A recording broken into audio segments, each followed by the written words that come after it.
Balochistan assembly का इजलास ताखीर का शिकार है। 4 घंटे गुजर जाने के बावजूद बलूचिस्तान असम्बली का इजलास शुरू नहीं हो सका है।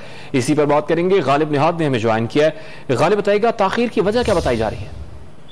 अजय, बिल्कुल 4 घंटे होने को हैं और बलूचिस्तान असम्बली का इजलास, जिसमें आज वजीर आला बलूचिस्तान मीर अब्दुल कुद्दूस बजिंजो के खिलाफ तहरीक अदम एतमाद पेश की जानी थी, वो ताहाल शुरू नहीं हो सका। डिप्टी स्पीकर जो सूबाई असम्बली हैं बाबर मूसा खेल, उन्होंने बताया कि दोनों फरीकैन के दरमियान इस वक्त मुशावरत का सिलसिला जारी है। ताहम इस मुशावरत की वजह से अब तक इजलास शुरू नहीं हो पाया।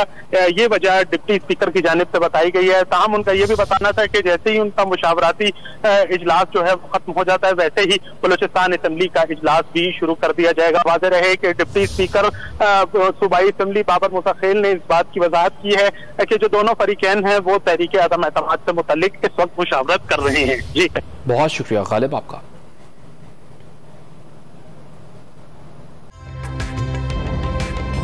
ताज़ा तरीन वीडियोस के लिए हमारा YouTube चैनल सब्सक्राइब करके बेल आइकन प्रेस करिए ताकि आपको मिले हर अपडेट सबसे पहले।